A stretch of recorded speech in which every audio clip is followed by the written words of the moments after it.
That's not good.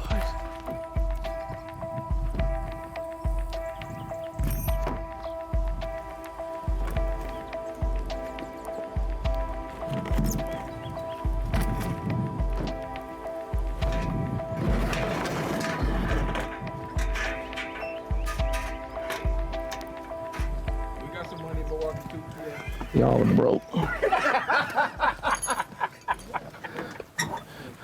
Let me tell you what the problem with the Milwaukee Bucks is.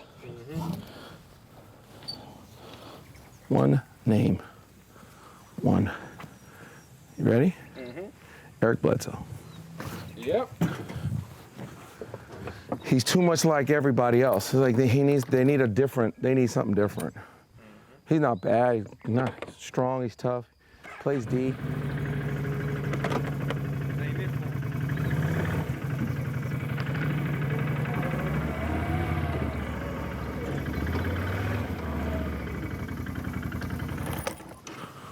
We are the Gospel MCs.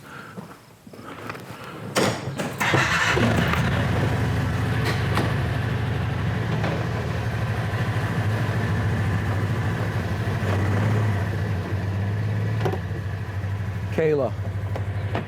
Kayla loves to park her car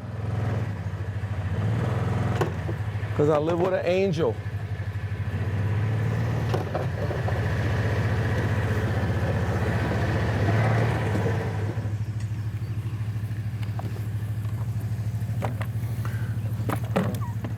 Think you can get in this thing, big boy? No, this one might be a little tight. Huh? This might be a little tight.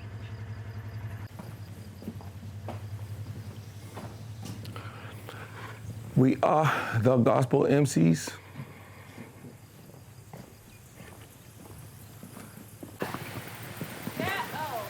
Yeah. Joshua. So put these clothes on. It doesn't matter what you really have on your feet because you don't have to get out. Okay. And take some of this and really you should put some really on just on the back of your knees. The back of your knees and your ankles, under your arm and on the back of your neck. Okay.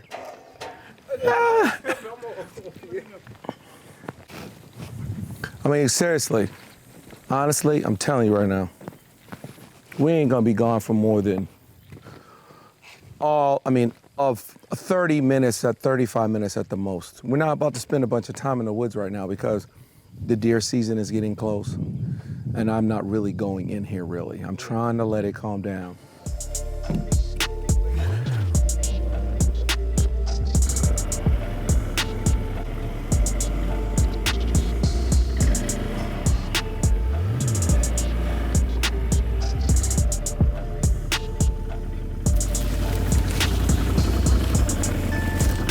Spiders.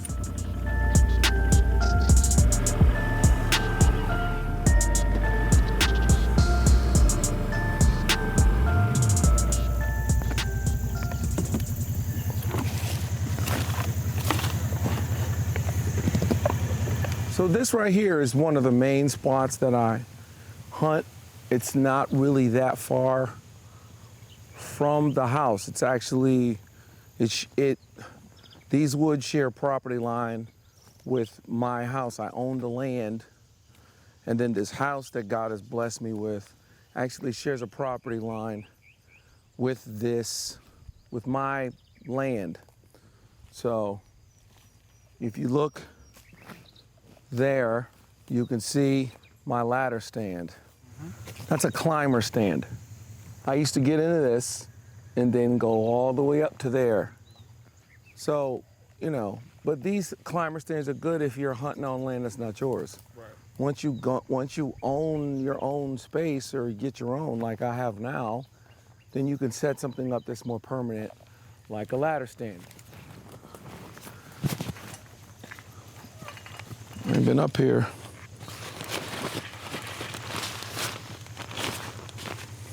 And you just get up, you come up here and I just step over. You can pull this back and go under, but I'm tall enough, I usually just step over. And then there's a seat here and you turn around, you sit down, and now you're above and you can just sit and you can see. So I'm trying to be up there by like maybe no later than 6, maybe 5:45. Get up, get quiet, get your scent off the ground. You're not making a whole lot of noise and you're up there. And it's dark when you're up there. You can't see. It's dark. You have a light on your head and you come in and you go up quiet and you get settled. And you're waiting until it gets bright enough to see. So a lot of the stuff that people hear me talk about in terms of revelation or paths or making level paths for your feet, like even now, it's like as I'm kind of coming through here, it's like I want to make sure that there's not a lot in my way because I walk to that in the dark. And you don't want to be tripping over something in the dark.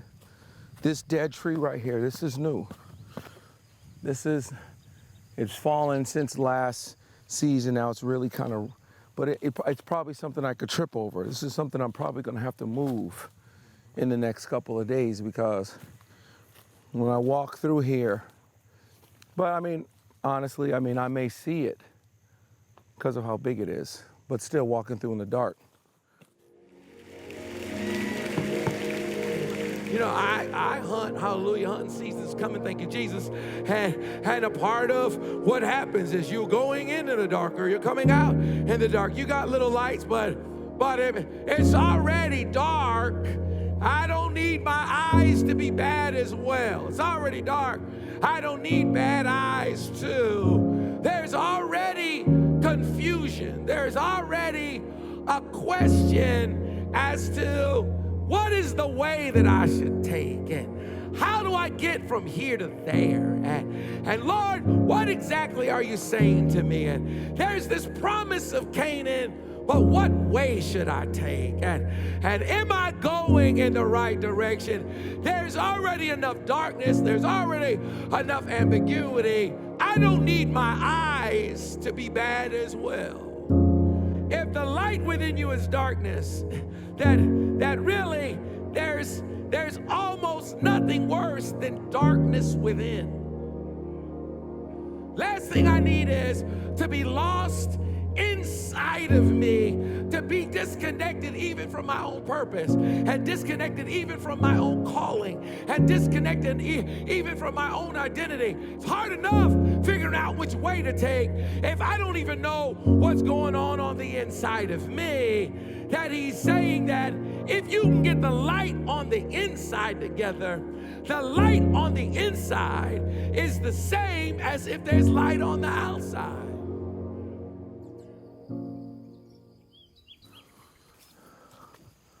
My feeder, what I do is I just dump corn in the top of it, and it just kind of keeps deer in the area.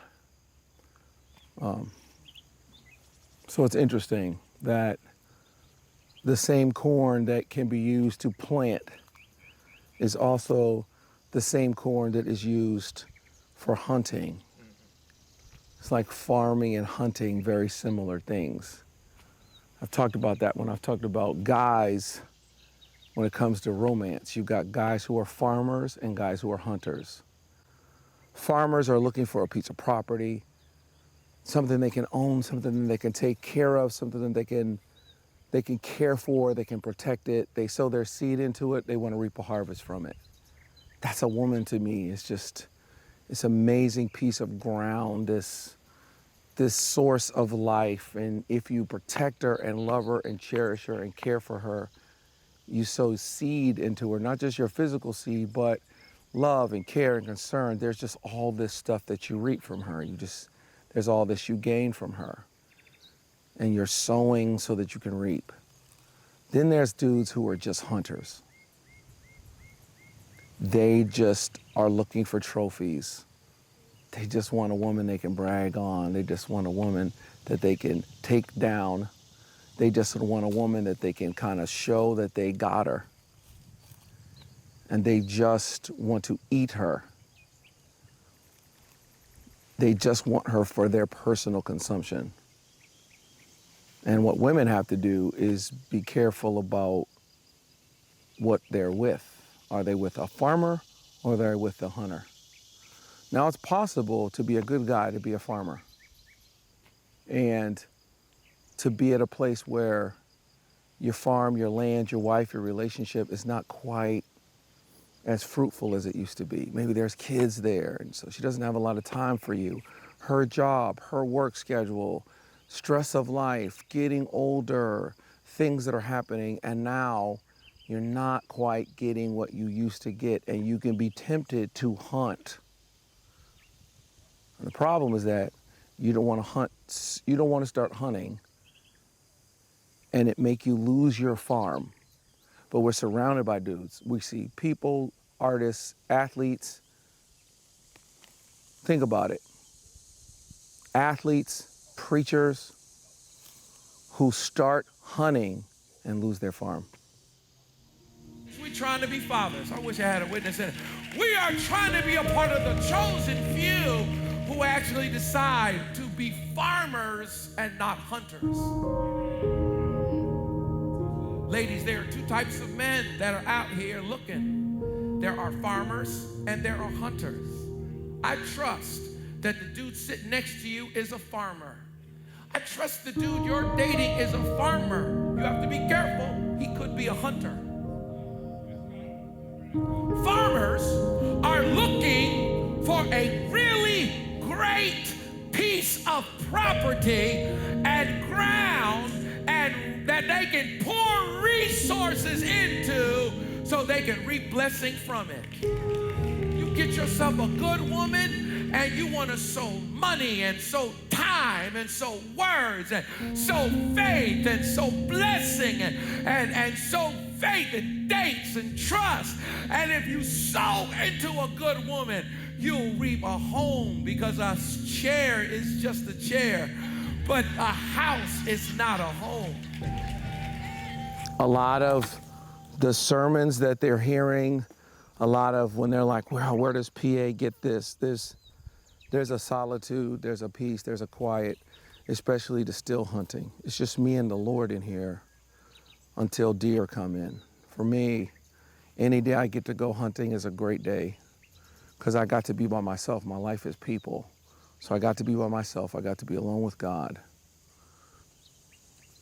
And I get to hear from him with no distractions. Because you can't do anything. You can't have your phone out. You can't have any lights. You can't have anything. You can't have anything that's distracting you. You have to just focus and listen and hear. And you hear the deer before you see them.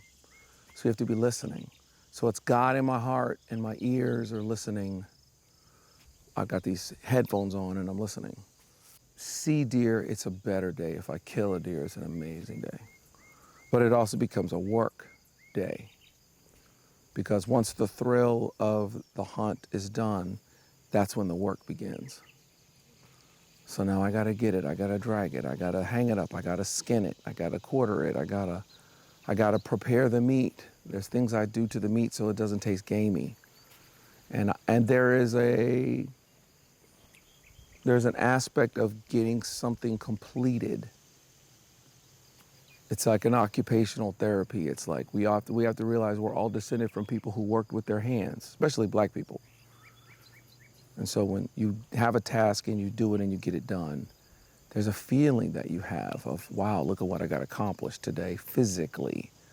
And so there's an aspect of that for me that is also the deer hunt. And that's my word for anybody who's like, feels like this is cruel. Then don't eat meat then. Oh, I can't believe that PA, blah, blah, blah. Yeah, well, then don't eat meat.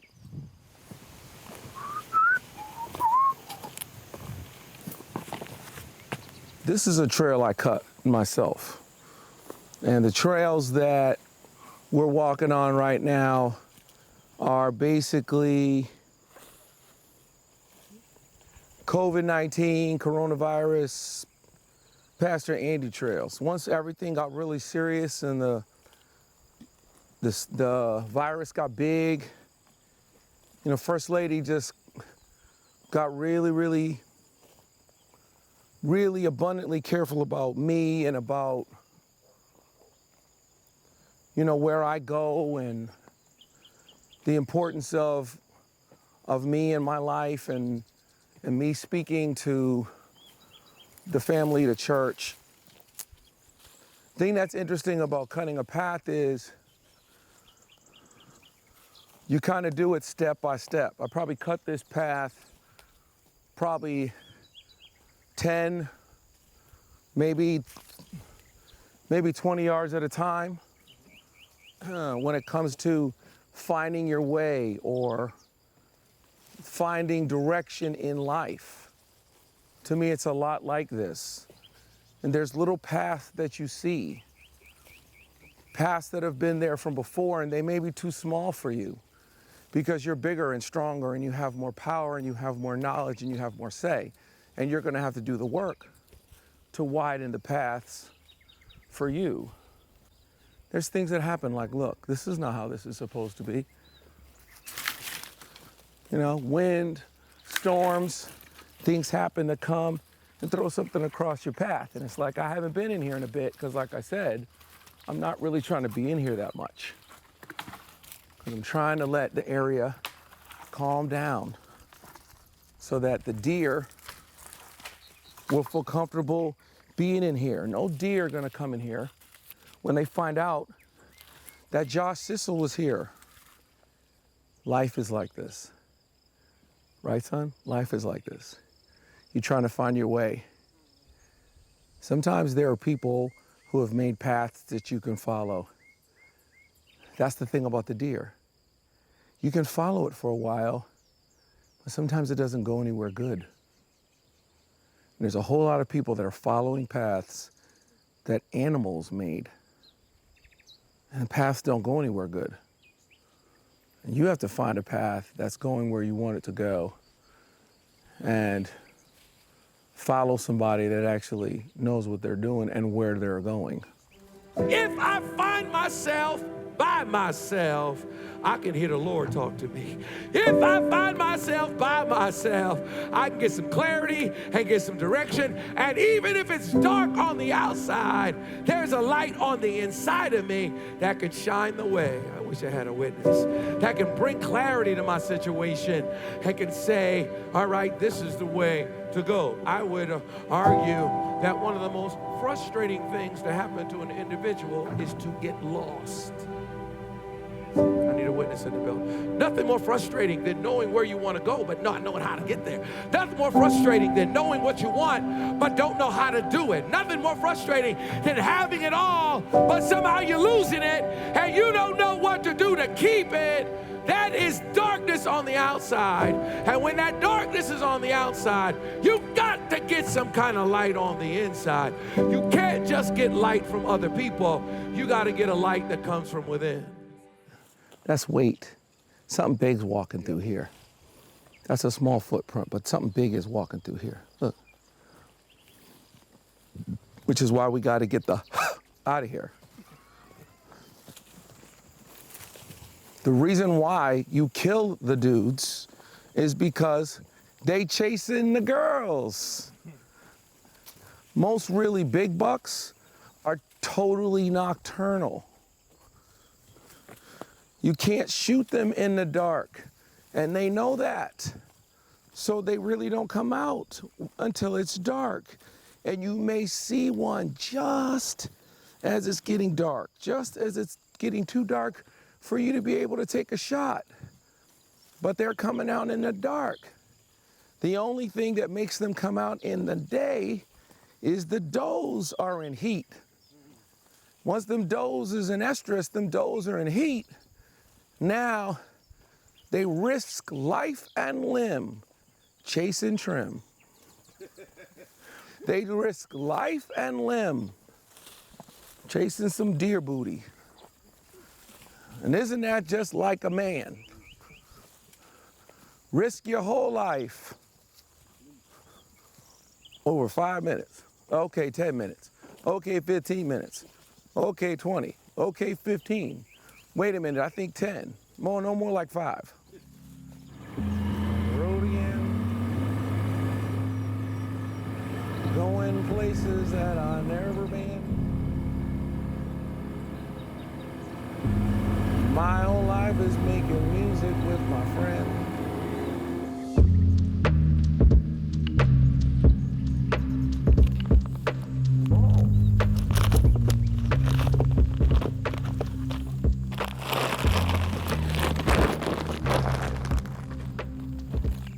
I realized, well, this might be a good spot to hunt. And this took me a good almost 2 months. And there were certain people that were like, "Ooh, PA, I'd like to have a conversation with you." And I'd be like, "Oh yeah? Great. Put on some bug spray and come do some work with me." Bow season officially starts, and it changes from year to year. But usually in the middle of September is when bow season starts. And it depends on what region of North Carolina you're in.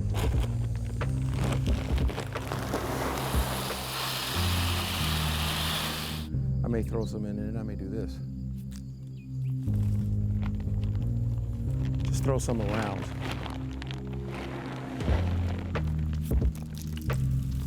In the hopes that deer will come and start going after them. I don't necessarily like to shoot deer on my corn. I just like to keep them interested in coming in the area. That's my newest ladder stand. That's another one, it's a 360 stand. And I think that people need to understand this about anyone that's a public figure. It's not that you don't love it, because I love it. I love what I'm called to do. I love people. I love to preach the gospel. I love God more than anything. Main reason why I even do it is because I love the Lord. Sometimes the passion that people feel for me is because I just love God. I love his house. And I feel like people mess up his house, or like they're messing up his song, or like they're messing up. I'm not angry at people, but I'm frustrated that what God created becomes corrupted. So there's a passion I have just for God. And I do love people, but I don't love them as much as I love the Lord. It's not even close. So that's why I'm in the ministry, because of the love I have for him. And I kind of feel like me and God are friends.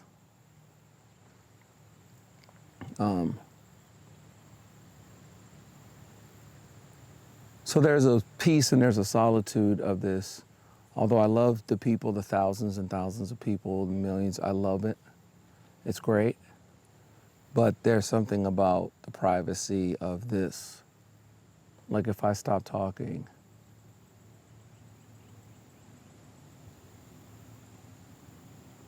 like you can kind of hear something really off in the distance. But mostly it's quiet. And I think that people have to understand that when you live in a world full of noise and full of talk and full of speech and full of content, there's something about quiet. And something's wrong with somebody if they can't just be quiet. People who have to always have noise and always have something and always something being said, there's an insecurity in them. There's a part of you that ought to be okay with just shutting up and just being quiet.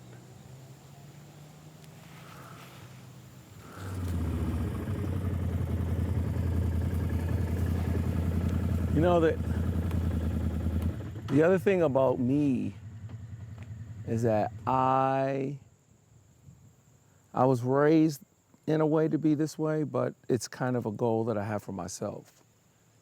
Is that I'm kind of like, not necessarily like a Renaissance man, but I want to be complete. I feel like a part of being a man is being well-rounded and being able to do multiple things.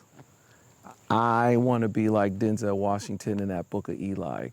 It's like I want to be, and for anyone that saw that movie, it was kind of like, the other guy was like, "You're different." Like the older people, like, yeah, because we we were taught to read and think and analyze and adapt and to be well-rounded. Like, I'm a man. Like, this is like, I'm a man. Yeah, I am a preacher, I can preach, and I'm a prophet, I see, and I'm gifted, and I'm anointed, and I have wisdom, and I'm a leader. But also, I'll kick your ass.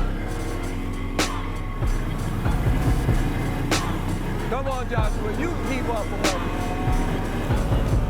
Come on, boy.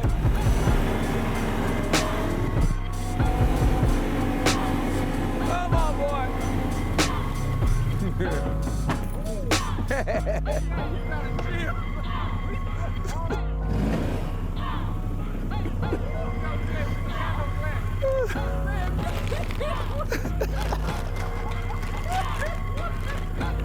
Where's your hat? Really? Yeah, you was gone, bro. We was trying to catch up. Yeah, you gotta move. Oh. He like, no.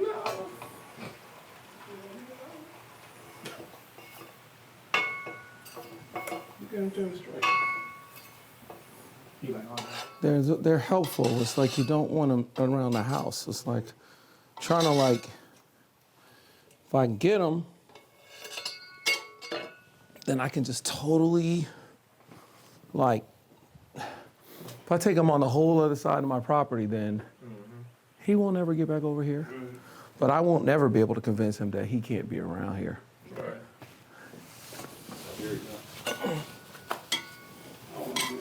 He like, the snake line, he got me. All right, Josh, you good? You come on back over. All right, come.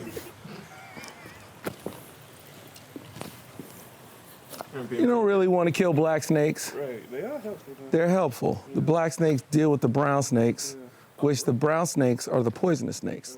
This is a brown snake, he'd be dead. He's a black snake. And they eat rodents, and they also eat the brown snakes, so you don't want to kill them. So now I'm going to take this buddy, this little dude, he's not that big. He's kind of scared now.